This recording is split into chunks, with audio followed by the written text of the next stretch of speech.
نحمده ونصلي على رسوله الكريم اما بعد فاعوذ بالله من الشيطان الرجيم بسم الله الرحمن الرحيم رب اشرح لي صدري ويسر لي امري واحلل عقدة من لساني يفقهوا قولي آمین یا رب العالمین۔ اب ہم اللہ کا نام لے کر اپنی اس نشست کی کارروائی کا آغاز کر رہے ہیں۔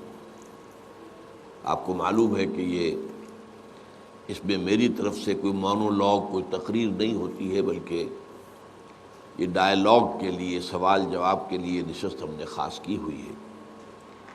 تو اس میں یہ ہے کہ اہتمام کر لیا گیا ہے، بجائے اس کے کہ آپ لکھ کر دیں، اور یہ ادھر اسپیکر موجود ہے اور یہاں آ کر آپ اپنا سوال کریں، لیکن یہ گزارش رہے کہ سوال میں بہت اختصار ہونا چاہیے، سوال ہونا چاہیے، تقریر نہیں ہونی چاہیے، اور اس میں خاص طور پر یہ کہ فقہی مسائل جو ہیں ان کو نہ شامل کیا جائے، اس لیے کہ میں ایک تو خود واقعتاً یہ ہے کہ میں فقہ کا ماہر نہیں ہوں، اور دوسرے یہ کہ چونکہ فقہی اختلافات لوگوں میں ہوتے ہیں تو ان مسائل پر گفتگو سے خام خواہ ایک جو اختلافی کیفیت ہوتی ہے اس میں گویا کہ ایک خاص نقطہ نظر ہمارا آ جاتا ہے۔ ہم اس سے اوپر رہنا چاہتے ہیں کہ یہ جو بھی ہم اقامت دین کی جد و جہد کر رہے ہیں یا خدمت قرآن کی جو بھی ہماری مساعی ہیں، یہ مسلکوں سے اور فرقوں سے بالا تر رہنی چاہیے۔ اس لیے کہ کوئی شخص حنفی ہے، ٹھیک ہے، یہ بھی ایک مسلک ہے، کوئی مالکی ہے، کوئی شافعی ہے، کوئی حنبلی ہے، کوئی ظاہری ہے، کوئی سلفی ہے یا اہل حدیث جن کو کہ ہم عام طور پر کہتے ہیں، تو ٹھیک ہے، وہ اپنے اپنے مسلک پر عمل کریں۔ یہ سارے مسالک اسلام کے اندر داخل ہیں، ان کے ضمن میں یہی ہے کہ ان میں کنٹروورسی میں نہ پڑا جائے۔ چنانچہ تنظیم اسلامی میں احناف اکثریت تو بہر حنفیوں کی ہے، لیکن یہ کہ بڑی تعداد میں اہل حدیث بھی ہمارے ہاں شامل ہیں، کام کر رہے ہیں۔ تو اس اعتبار سے ان چیزوں کو دونوں اعتبارات سے کہ میں ماہر بھی نہیں ہوں، اور ظاہر بات ہے کہ جس چیز پر کہ آپ کا کوئی گہرا مطالعہ نہ ہو اس میں کلام کرنے میں تو ہو سکتا ہے کہ کوئی فتنہ پیدا ہو جائے۔ تو اب اس تمہید کے بعد میں آپ سے کہہ رہا ہوں کہ جو بھی صاحب آنا چاہیں آئیں، سوال کریں۔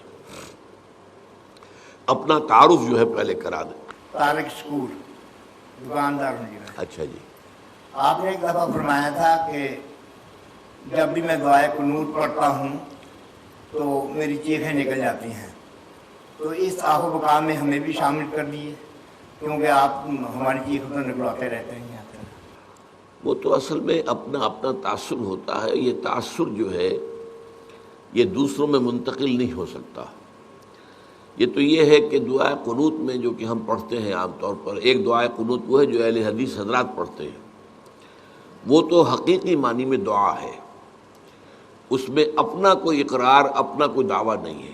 اللہم اہدنا فیمن ہدیت وعافنا فیمن عافیت وتولنا فیمن تولیت وبارک لنا فیما اعطیت وقنا شر ما قضیت فانک تقضی ولا یقضی علیک انہ لا یضل من والیت ولا یعز من عادیت تبارک ربنا وتعالیت نستغفرک ونتوب الیک وصلی اللہ علی النبی۔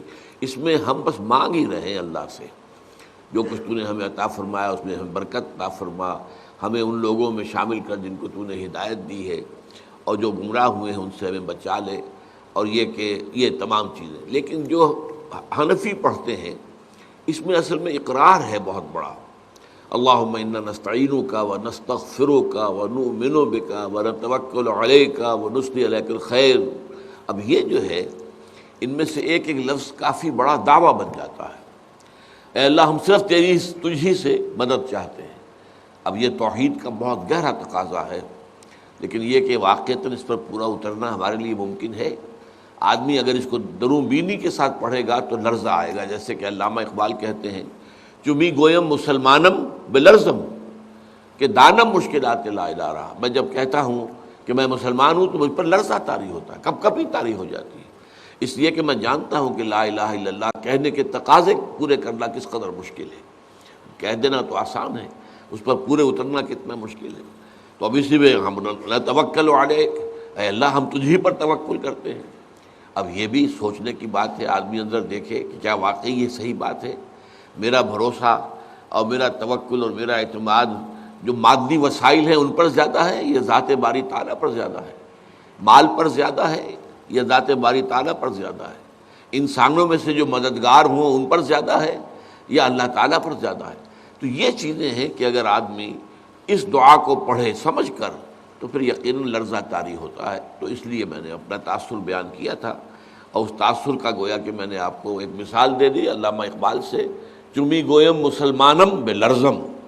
اب ایک آدمی تو وہ بڑے دعوے سے کہتا میں مسلمان ہوں، ٹھیک ہے، اللہ اس کے دعوے کو پورا کر دے، لیکن اب اس دعوے کا تقاضا سامنے رکھ کر اپنا جائزہ لے آدمی تو پھر اس کے اوپر کپ کپی طاری ہوتی ہے کہ اس دعوے کو پورا کرنا تو آسان کام نہیں ہے۔